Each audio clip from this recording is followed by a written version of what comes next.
읽은 본문으로 솔로몬을 도우라라는 제목으로 하나님의 말씀을 나누겠습니다. 오늘 1절에 이렇게 기록하고 있습니다. 다윗이 이르되 이는 여호와 하나님의 성전이요 이는 이스라엘의 번제단이라 하였더라. 여호와의 성전이 여기다 이것이다 라고 일컫고 있죠. 그리고 이것이 이스라엘의 번제단이다. 자, 그럼 이는이라고 이야기하는 거기가 어디입니까? 거기가 그것은 우리가 21절 어제 나눴던 곳에서부터 알 수 있어요. 다윗이 오르난에게 말을 합니다. 이 타작하는 곳을 내게 넘기라라고 되어 있어요. 거기서 내가 무엇을 하겠다? 여호와를 위하여 제단을 쌓겠다고 이야기합니다. 거기에 제단을 쌓고 하나님께 제사를 드리면 전염병이 그의 백성 중에서 그치게 된다는 것이에요.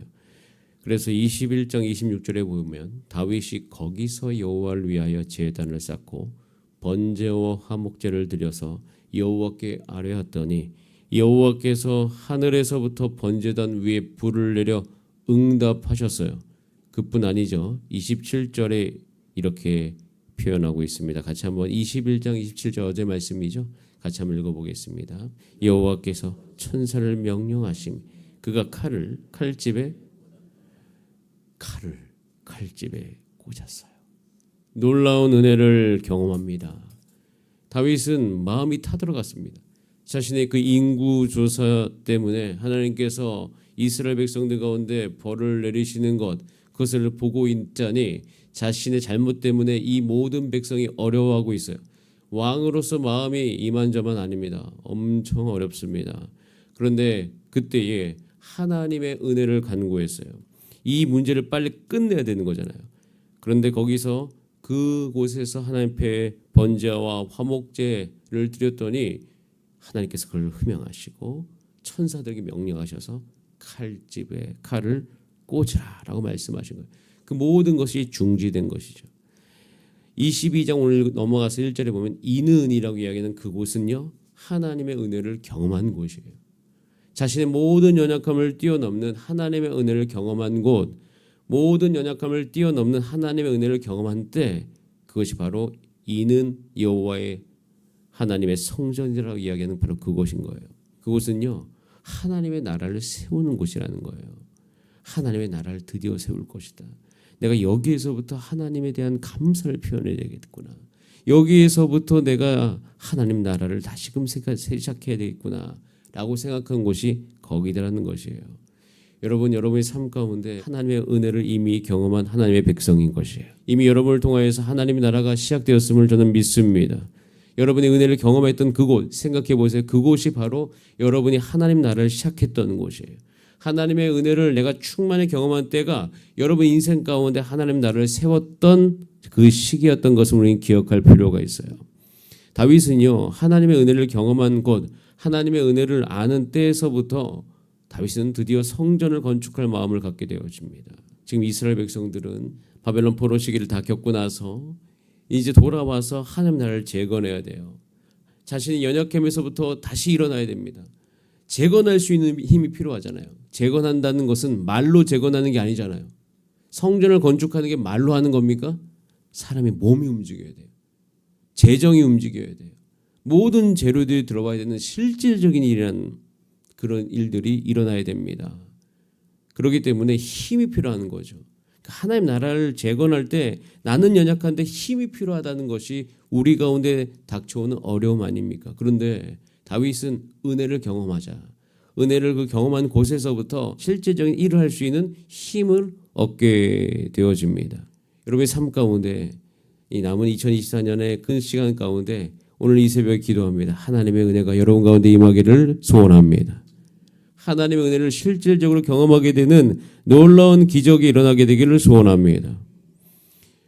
사도행전에서 하나님 나라가 이제 시작됩니다. 예수 그리스도의 부활 이후에 예수님께서 제자들을 만나시고 제자들이 다 모여가지고 예수님의 말씀을 다시 듣게 됩니다. 소망을 갖게 되죠. 무엇에 대한 소망? 하나님 나라에 대한 소망. 교회에 대한 소망을 갖게 되어집니다.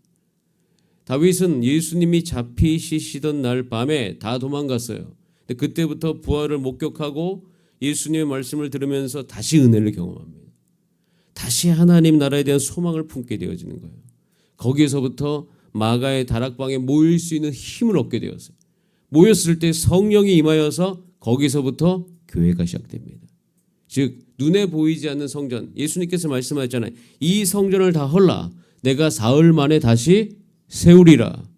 그곳이 어디예요? 내가 너의 모든 연약함을 덮는 곳, 너의 삶 가운데 있는 모든 문제 가운데 내가 역사하는 곳, 너가 분명히 범죄하였으나 보혈로 내가 덮는 곳, 즉 하나님의 백성들이 은혜를 경험한 곳이라는 거예요. 은혜를 경험한 자리, 은혜를 경험한 때부터 사실 하나님의 나라를 내가 세우고자 하는 열정이 다시 일어나는 거예요. 그래서 바벨론 포로 시기에 느헤미야와 에스라가 굉장히 집중했던 것은 하나님이 우리에게 얼마나 큰 은혜를 역사 안에 주셨는가. 근데 그것은 끝난 것이 아니라 지금도 우리 가운데 부어지고 있음을 이야기하고 있습니다. 그렇기 때문에 그 성전, 성벽 재건의 그 모든 시기 가운데 수많은 사람들이 와가지고 그들을 방해하나 그들은 그것을 뚫고 갈 수 있는 힘이 거기에 있었던 것이에요. 즉 이 모든 것이 하나님 나라를 세우고 지속해 갈 수 있는 힘인 것이에요. 하나님의 은혜가 임하는 곳, 하나님과의 만남을 통하여서 이 성전이 시작됨을 기억하면서 여러분의 삶 가운데 하나님의 은혜가 충만하게 부어지기 위해서 기도하시기를 바랍니다. 저도 지금 우리 교회 많은 여러 가지 성도님들의 이야기를 듣고 그 어려움 속에서 그들의 삶 가운데 하나님의 은혜가 있기를 기도하고 있습니다. 그 은혜가 우리 모든 성도의 삶 가운데 부어지고 다시 그곳에서부터 하나님의 나라가 재건되어지는 놀라운 기적이 일어나게 되기를 소원합니다. 이런 은혜가 임해야 돼요. 이런 은혜가 임해야 됩니다. 이런 은혜가 있어야지 하나님 나라를 세워갈 수 있는 실제적인 일을 할 수 있는 것이에요. 하나님께서는 다윗에게는 성전을 짓지 말라고 하셨습니다. 그래서 성전을 짓지 않습니다. 그러나 다윗이 성전을 짓지는 않으나 오늘 본문에 보면 이 은혜를 바탕으로 굉장히 열심히 하는 것이 있습니다. 그것이 무엇입니까? 자, 우리 2절 말씀 한번 같이 읽어볼까요? 2절 말씀 같이 한번 읽어봅니다. 시작. 다윗이 명령하여 이스라엘 땅에 거류하는 이방 사람을 모으고 석소를 시켜 하나님의 성전을 건축할 도를 다듬게 하고. 다윗이 명령했죠. 무엇하라고요? 하나님의 성전을 건축할 도를 다듬게 하라.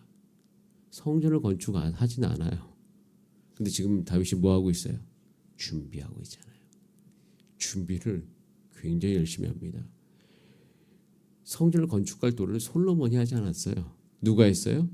다윗이 다 준비했어요. 그것만 준비합니까? 3절에 보면 다윗이 또 문짝, 목각, 거멀못에 쓸 철을 많이 준비했어요. 또 무게를 달 수 없을 만큼 힘이 많은 옷을 준비했어요. 다윗이 다 준비하고 있어요. 그것만 준비하지 않죠.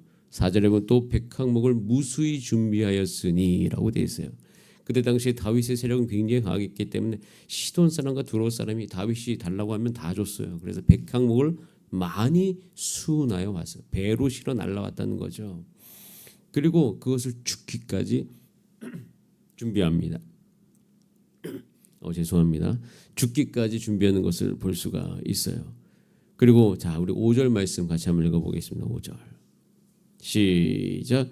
다윗이 이르되 내 아들 솔로몬은 어리고 미숙하고 여호와를 위하여 건축할 성전은 극히 웅장하여 만국의 명성과 영광이 있게 하여야 할지라. 그러므로 내가 이제 그것을 위하여 준비하리라 하고 다윗이 죽기 전에 많이 준비하였더라. 다윗은 실제적으로 성전을 건축하지 않았지만 건축한 거나 다름이 없어요. 그 건축할 모든 재료를 다 누가 준비했어요? 다윗이 준비했어요. 본인이 그 영광, 성전을 짓는 영광, 성전을 완공하는 그 영광을 다윗은 누리지 못했지만 이미 모든 것을 다 준비해요. 여러분, 이게 쉬운 일이 아닙니다.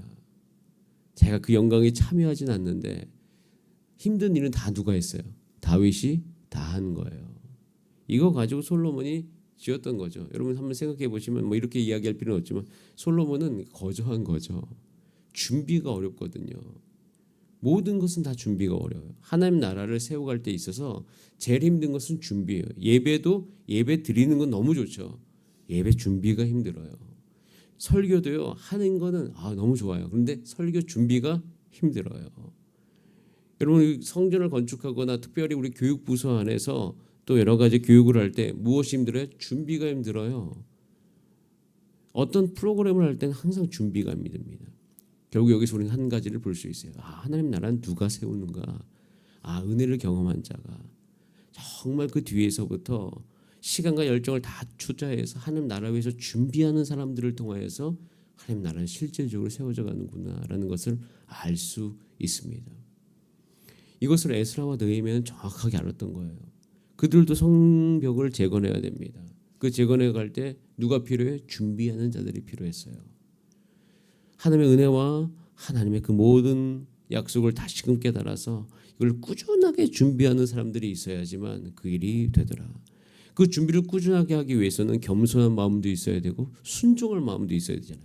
끝까지 준비해야 되기 때문에 주여 이것을 오늘 제가 계속 묵상을 하면서 우리 교회를 위한 기도가 흘러나오게 됩니다. 주님, 우리 주사랑교회도 하나님의 나라입니다. 이 하나님 나라에 정말 하나님 나라가 일어날 수 있도록 실질적으로 준비하는 사람들이 많이 일어나게 하여 주시옵소서. 많이 일어나게 하여 주시옵소서.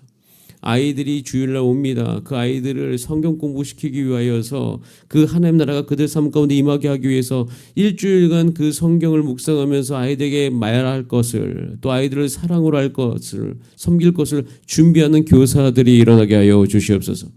여러분 예배에 하나님의 은혜가 충만히 흘러들어오기 위해서 정말 많은 세심한 준비들이 필요합니다. 그 준비들을 할 수 있는 사람들이 일어나게 하여 주시옵소서. 하나님 우리 성도님들이 새 가족이 오면 그 새 가족을 섬세하게 섬겨야 되고 그들이 잘 양육되어져야 되고 그들의 삶 가운데 하나님의 은혜를 경험할 때까지 그들과 함께 동행하는 사람들이 있어야 됩니다. 주님 준비하는 사람들이 일어나게 하여 주시옵소서. 이렇게 기도가 흘러나오더라고요. 근데 그 기도는 하다 보니까 바뀌게 되어져요. 결국 그 준비하는 사람들은 어떤 사람들이어야 된다? 하나님의 은혜를 아는 자들이어야 된다. 하나님의 은혜를 경험한 자여야 된다. 그러면서 이 다윗을 묵상할수록 우리 가정 안에서도 그렇고 우리 교회 안에서도 그렇고 무엇이 필요한가? 하나님의 은혜 받은 자들이 필요하는구나. 하나님의 은혜를 아는 자들이 필요하구나. 가정 안에 구성원들 봅니다. 우리 자녀들이 봐요. 그들이 어떻게 하나님 만날 수 있을까? 은혜 받아야 돼. 하나님의 사랑을 알아야 되는 거예요. 그러다 보면 거기에서부터 하나님 나라가 시작되더라. 그러니까 굉장히 복합적으로 이 다윗의 이 모습을 묵상하고 있노라면 우리가 어디로 나아가야 될지가 또 우리가 무엇을 위해 기도해야 될지가 분명히 보이는 것이죠. 여러분, 저와 여러분 함께 기도하게 되기를 소원합니다. 여러분 가정에 하나님 나라가 임하게 되기를 소원합니다. 은혜가 임하도록 기도하시길 바랍니다. 여러분 우리 모든 속으로 반해 하나님의 은혜가 임하게 되기를 간절히 소원합니다. 기간에도 하나님의 은혜가 흘러들어가야 되죠. 마디에도 하나님의 은혜가 흘러들어가야 되죠. 모든 교육부서에도 하나님의 은혜가 흘러들어가야 됩니다. 그 흘러들어갈 때에 하나님의 은혜를 아는 자들이 거기서 있어서 열심히 준비하는 일들이 필요한 것이죠. 그래서 다윗은 그 마음을 가지고 이 마음을 끝까지 유지하면서 주변 것들을 준비해가고 있어요. 솔로몬을 부르죠. 하나님의 뜻으로 강하게 합니다. 너는 그리고 건축하라고 말을 하고 율법을 지키라라고 이야기하면서 모든 것을 강건하게 하는 것을 볼 수 있습니다. 자 그러면서 우리 17절 말씀 읽고 같이 함께 기도하겠습니다. 17절 시작. 다윗이 또 이스라엘 모든 방백에게 명령하여 그의 아들 솔로몬을 도우라 하여 무엇을 도우라? 솔로몬을 도우라. 다윗이 길을 다 닦아줬네요. 너무 놀라운 은혜입니다. 주님, 다윗은 이 마음을 가지고 하나님 나라를 세웠군요. 우리도 다윗 같게 하여 주시옵소서. 이 은혜가 이 새벽에 계신 우리 모든 분들 가운데 임하게 하여 주시옵소서. 그래서 여러분의 삶 속에서 지금 할 수 있는 최선이 무엇인지를 하나님께 물어보시기를 바랍니다. 그리고 그것을 해나갈 수 있는 은혜를 구하시기를 바랍니다. 하나님께서 구하는 여러분 가운데 은혜와 또 할 수 있는 모든 방법을 온전히 부어줄 줄 믿습니다. 그것으로 말미암아 넉넉히 승리하면서 우리가 나가야 될 방향이 명확하게 여러분 가운데 보여지는 이 새벽 되기를 간절히 소원합니다. 우리 다 함께 그것을 위해서 기도하시겠습니다. 자, 이 시간 기도할 때에 하나님, 어제 인구조사 때문에 큰 어려움 공경에 있었던 다윗이 이제는 그의 방향성을 정확하게 알았습니다. 그것은 솔로몬을 돕는 거였어요. 공경 속에서 자기의 나아갈 방향을 알았던 것처럼 주여, 우리도요, 우리가 나아갈 방향을 우리 교회가 알고 가정이 알고 개인이 알 수 있도록 주님 역사하여 주시옵소서. 그 길로 가게 하여 주시옵소서. 마음과 뜻을 바쳐서 하나님 여호와를 구하면서 주를 위하여 살게 하여 주시옵소서. 우리 다 함께 주여 한번 부르신 다음에 합심으로 기도하시겠습니다. 주여